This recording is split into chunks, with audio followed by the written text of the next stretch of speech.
नमस्कार मित्रों। तो आई हमारी आपकी आज फिर मुलाकात हो गई और फिर से भेंट हो गई। जैसा कि आप जानते, मैं हमेशा ही एक लाइन का हमेशा दोहराता हूँ या उपयोग करता हूँ, प्रयोग करता हूँ कि जब तक परमात्मा की मर्जी है तब तक हमारा आपका सिलसिला चलता रहेगा। और सच भी है, बगैर परमात्मा के क्या होता है दुनिया में। उनके आधार पर सब चलता है। हम लोग तो आत्मा हैं। तो आइए आज बात करूंगा मैं कर्क लगन की। कर्क लगन में मंगल की, से मंगल। मंगल आप लोगों के यहाँ बहुत अच्छे प्रभाव देता है, लेकिन कब ये थोड़े से गड़बड़ देता है वो भी बताऊंगा। लेकिन अल्टीमेटली अच्छे ही देगा। तो कई बार परिस्थितियाँ थोड़ी ग्रह नक्षत्रों की या ग्रहों की विशेष रूप से, या नक्षत्र भी भूमिका तो निभाते ही। अरे भूमिका तो कुंडली में सब कुछ निभाता है, लेकिन क्या होता है, एक ज़्यादा प्रभावशाली हो जाती है ग्रह, और बाकी नक्षत्र वगैरह थोड़ा सा उसके पीछे काम करते हैं। और जब कई बार इन सब का संयोग एक साथ इकट्ठा अच्छा हो जाता है तो कहाँ से कहाँ पहुँचता है आदमी। लेकिन फिर भी मंगल आपके लिए राजयोग कारक ही होता है, इसमें कोई दो राय है ही नहीं। यहाँ किंतु परंतु नहीं लगेगा। इंग्लिश में कहते हैं there is no if but. तो आई मंगल की बात करें आपके कर्क लगन में। उसके पहले छोटी सी प्रार्थना और भी करता हूँ कि जिन लोगों हमारे चैनल सब्सक्राइब नहीं किया कर लीजिए कृपया। उससे हमें बल और शक्ति मिलती है जो आप लोगों के द्वारा ही आती है। तो ऐसे ही बात करते मंगल की। देखिए मंगल आपका ये लग्न कर्क और चार नंबर लिखा है, तो कर्क, कर्क मतलब अंग्रेजी में कैंसर। तो कर्क लग्न जल तत्व है, तो भावुक होते हैं आप लोग, ये क्लियर। लेकिन भावुक आदमी क्या बहादुर नहीं होता? ये कहाँ लिखा है? पक्का होता है। ज़्यादातर बहादुर आदमी नायक ही भावुक होता है, खलनायक थोड़ी होता है। तो मंगल आप लोगों के यहाँ नायक की भूमिका में रहता है। भावुकता तो ये भी है ना, 10 लोग फंस गए कहीं, आप अकेले जान जोखिम में डाल के आप बचाने चले गए, भावुकता ही है ना। भावुकता का मतलब वो लोग कई बार उल्टा निकाल लेते हैं। भावुकता का मतलब सिर्फ रोने वाला नहीं होता। ये किसने कह दिया? जो भावुक नहीं वो इंसान ही नहीं। और जिन जानवरों में भावुकता होती है वो समझते हैं मनुष्य को, तो वो मनुष्य के नजदीक ही रहते हैं। उनको आदमी पालतू बनाता है, अपने यहाँ ट्रेंड करता है। अरे को भाई, सुना है आपने किसी ने भेड़िया पाला है, किसी ने लोमड़ी पाली, कहीं सुना है आपने? हाथी पालते, समझदार है। स्वान पालते, मतलब इनको कुत्ता सरल भाषा में कहते हैं, डॉग, उनको पालते हैं, वो भी समझदार होते हैं। मालिक की भाषा में घोड़ा पालते हैं, गाय पालते हैं। तो वो उनको भी समझ में आता है। बाकी पक्षियों का भी गेम अलग अलग है। कोई गिद्ध पालता है क्या? नहीं नहीं, बाकी पक्षी पालते। तो वहाँ नहीं जाएंगे, टू द पॉइंट। क्या होता है कि ग्रह नक्षत्र इस पृथ्वी का सब कुछ संचालित करते हैं। ब्रह्मांड में है तो ब्रह्मांड परमात्मा संचालित करता है और ग्रह नक्षत्र हमको संचालित करते। तो उनके अनुसार से ही सब पशु पक्षी बाकी जीव भी, हम आप भी, हम में भी क्रूरता आती है। बोलते नहीं कई बार वो, अरे वो तो लोमड़ी जैसा है, मतलब बहुत चालाक, और उसे 2 दर्जे आगे निकला घटियापन में तो बोले वो भेड़िया जैसा। कई बार शेर को बोलते हैं लोग, तो शेर भावुक नहीं होता है, लेकिन उसका नाम इसलिए लोग लेते हैं कि वो राजा होता है ना, तो वो राजा भावुक हो चाहे ना हो। वो राजा बनने का सबको एक माइंड में रहता है। सभी के सभी चाहते हैं कि हमारे अंडर में 4 लोग काम करें। ये मानव स्वभाव है। वो कर्क लगन के लिए मैं विशेष रूप से ऐसा कुछ कह रहा हूँ, ऐसा नहीं। भावुकता की बात चली तो उस पर इतनी बात चली गई।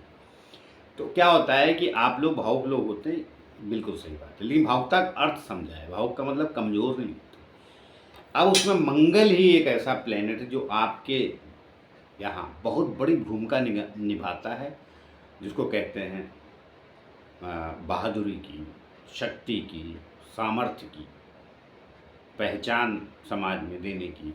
तो ये मंगल, कारण क्या है? मंगल देखिए 2 जगह लिखा है। अब यहाँ 8 लिखा है तो बाकी यहाँ से गिनते चलिए, 4 5 6 7 8 9 10 11 12 1 2 3। तो मंगल 2 जगह का स्वामी होता है, पंचम का और केंद्र का। अर्थात 5वें स्थान का स्वामी है वो त्रिकोण और 10वें स्थान का स्वामी है केंद्र। तो 10वां स्थान सबसे ज़्यादा बलवान होता है और पंचम स्थान भी होता है केंद्र। तो ये 2 स्थान का स्वामी बहुत बलवान हो जाता है। तो आपके पास जितनी भी शक्ति, ऊर्जा, लोगों से उलझने की, समाज में जीने की जो कला आती है वो मंगल ही देता है, बाकी ग्रह नहीं देते। इसमें कर्क लगन में अगर दे रहे हैं तो वो भूल जाइए। अब देखिए थोड़ा रोमांटिज्म है, थोड़ा ही, वो सब बुध शुक्र अपनी अपनी सब भूमिका निभाते हैं। मानव जीवन एक ही तरीके से काम नहीं करता, उसके अंदर जितने ग्रह हैं उतने प्रभाव रहते हैं। बुद्धि भी रहती है, भावुकता भी रहती है चंद्रमा से, सौर्य भी रहता है मंगल से, ज्ञान भी रहता है गुरु से, रोमांस रहता है शुक्र से, उदासी है शनि से, और धूर्त किस्मी चालाकी आप लोगों के लग्न में, बाकी सब लग्न वो राहु केतु तो नहीं, उसमें विशेष राहु केतु। तो वो सब अलग अलग होता है, वो सबके अंदर रहता है, लेकिन ये विशेष भूमिका निभाता है। आप कैसे हैं, क्या हैं, वो आपका कैरेक्टर है, क्योंकि वो तो मैं आज सारा बताने वाला नहीं, वो तो पूरी पत्रिका देख के बताया जाता है। लेकिन मंगल निश्चित रूप से बहुत बलवान फल देता है और उसकी दशा काल में मनुष्य बहुत बलवान हो जाता है। 7 साल चलती है। अब उसमें भी देखना पड़ेगा कि अंतर दशा में जो ग्रह आते हैं मंगल से, वो क्या इसके तत्कालिक मित्रों में है। अब जैसे कि मंगल चलिए यहीं बैठा है, तो अब तत्कालिक मित्र क्या, तीसरे स्थान पे भी कोई ग्रह बैठ गया तो इसका तत्कालिक मित्र है। यहाँ बैठेगा तो फल नहीं देगा, जबकि तत्कालिक मित्र है, 12वां हो जाता है। यहाँ बैठ गया तीसरे तो भी ठीक है, अंतर दशा में आने वाला ग्रह। अभी मंगल आपका कहीं भी बैठा है, तो मैंने देखा है कि ज़्यादातर मंगल से 10वें और मंगल से 11वें जो ग्रह बैठे हैं ना, जब इसकी दशा एक बड़ा कमाल करेगी, तब राजयोग असली मिलेगा। अब बैठा तो मंगल, पता चला सभी की कुंडली में राजयोग नहीं मिल रहा है, तो उसका कारण होता है कि बाकी ग्रहों का सपोर्ट नहीं मिलता है। जब तक बाकी ग्रहों का सपोर्ट नहीं होता तो एक अकेला प्लैनेट भी राजयोग देता है, लेकिन तभी देता है जब उसको सपोर्टर वहाँ हो। ये ध्यान रखिएगा। लेकिन वो क्या होता है कि एक विषय पे बात करें तो सारी बातें नहीं कह सकता है, लेकिन मैंने सरलता से समझाने की कोशिश की। अल्टीमेटली राजयोग देगा। ये 6ठे बैठे 8वें बैठे तो भी मत डरिए, मगर ये जब दशा में आए तो इससे ये निकाल लीजिए कि इसके अंतर दशा में आने वाले जो ग्रह हैं वो कहाँ बैठे हैं। अभी ये 8वें बैठ गया तो ये ध्यान रखिए कि बाकी 2-3 प्लैनेट 6ठे बैठ जाए, वो कौन सा बैठे कोई इंपॉर्टेंट नहीं, इससे 11वां हो जाएगा। अपनी दशा में ये उससे 11वां हुआ ना, तो कहानी बना देगा। मंगल से जो भी, जहाँ भी मंगल आपका बैठा, उससे जब भी कोई प्लैनेट 11वें हो जाएंगे या 9 पंचम, मतलब मंगल यहाँ बैठा तो यहाँ 4थे स्थान में बैठ जाएंगे, या 4थे स्थान में मंगल बैठा तो अष्टम में बाकी ग्रह बैठ जाए। मैं यहाँ तक बता दिया। इस मंगल की दशा में वो सब अच्छे फल देने वाले, लेकिन शर्त एक ही है, 9 पंचम का योग हो, 3 11 का योग हो, या 4 10 का। अर्थात मंगल जहाँ बैठे उससे 10वें स्थान पे ग्रह चले जाएं, या मंगल जहाँ बैठा है उससे 11वें स्थान पे ग्रह चले जाएं, या मंगल जहाँ बैठा उससे 9वें स्थान पे। उन दशाओं, अंतर दशाओं में आप देखेंगे काफ़ी अच्छे फल दे रहे हैं। कौन? मंगल महाराज।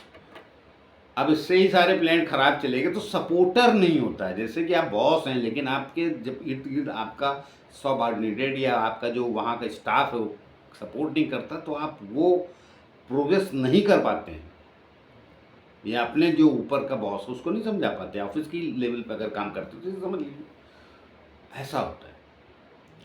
या मंगल जब तब खराब फल देगा या शनि राहु की दृष्टि में आ जाए, तो उसमें विशेष बताया देता हूँ, ध्यान रख लीजिए। शनि कहीं से भी देखे तो आमने सामने हो। ये मान लीजिए शनि यहाँ बैठा, मंगल यहाँ बैठा, या कहीं बैठे, मंगल यहाँ बैठा, शनि यहाँ बैठा, या मंगल यहाँ बैठा, शनि यहाँ बैठा, कहीं भी बैठे, मगर देखिएगा आमने सामने हो या शनि की दृष्टि ना पड़े, इस पे मंगल की पड़े, या राहु आमने सामने हो, तो क्या होगा, जब राहु की दृष्टि पड़ जाए भी मंगल पे, तो समझिए मंगल की दशा बहुत खराब जाएगी। या शनि की शनि की दृष्टि पड़ जाए मंगल पे, तो समझिए दशा बहुत खराब जाएगी मंगल की। लेकिन उसमें भी एक चमत्कार है, अगर मंगल शनि को देख रहा है या राहु को, तो जब शनि या मंगल की दशा आएगी तो वो कमाल कर देगी। ये तो रहस्य कुंडली की, ये तो बात है। मगर जानना सब चाहते हैं, अपनी कुंडली एक बार किसी अच्छे ढंग के ज्ञानी को दिखा लेनी चाहिए। तो ज्ञान क्या होता है, बहुत पढ़ लिया वही ज्ञान नहीं होता है भैया। जो दुनिया में समस्या का समाधान प्रैक्टिकल रूप से कर दे, मतलब वर्तमान की चीज़ों को समझ के। कई बार मैंने देखा है कि बहुत सारे लोग बहुत ज्ञानी हो जाते हैं, मगर इतना ज्ञान ले लेते हैं, वो इतने गहराई में चले जाते हैं कि कंफ्यूज कर जाते हैं। निर्णय नहीं कि मंगल वो तो वहाँ पर नक्षत्र में बैठा तो ये करेगा, उसकी दृष्टि नहीं, क्लियर रहिए। कुंडली वो ये अच्छा बताता है जो एकदम क्लियर रहता है कि ये तो करे ही करे। जैसे मैंने अभी आपको बताया आपके लग्न कि मंगल का बच्चा करे ही करे, और हमेशा ही अच्छा ही करता है। ये बहुत परिस्थितियों में घिर गया तभी बुरा करता है। लेकिन एक बात ध्यान रखिएगा, ये जहाँ देख रहा है, शनि राहु की बात कर रहा हूँ, बाकी की नहीं। गुरु की दृष्टि पा गया तो कोई बात ही नहीं, बाकी की भी दृष्टि में है तो चल जाए। खाली शनि राहु भारी होते हैं, किस पे, मंगल पे नहीं। बहुत समय तक रुक जाते हैं ना, खुद में खिसकते ही नहीं, शनि महाराज खिसकते ही नहीं।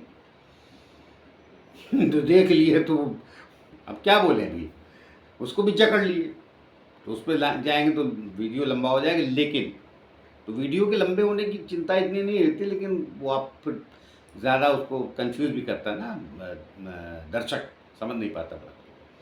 तो कुल दे के मैं ये कह रहा हूँ, ये मंगल आपके लग्न में, कर्क लग्न में देव है, इसकी पूजा कीजिए। बजरंगबली की, इसके देव जो हैं बजरंगबली, उसके पास जाइए। जहाँ भी आपको समझ में आता है किसी ग्रह की आप पूजा नहीं करें या उपाय, हालांकि मैं उपाय सजेस्ट नहीं करता,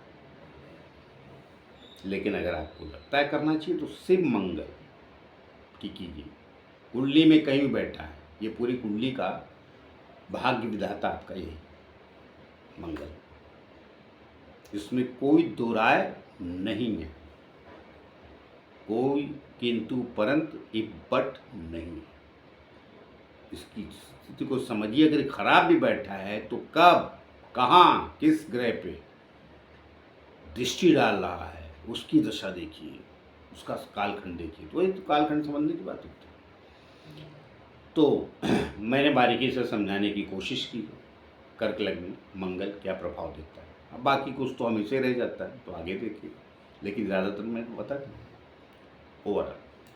तो मिलते हैं किसी और नए विषय को लेकर, तब तक के लिए आज्ञा दीजिए। जाते जाते फिर से प्रार्थना है कि जिन लोग हमारे चैनल सब्सक्राइब नहीं किए कृपया कर लीजिए, उससे हमें बल और शक्ति मिलती है जो आप लोग के द्वारा ही आती है। तो मिलते हैं, नमस्कार।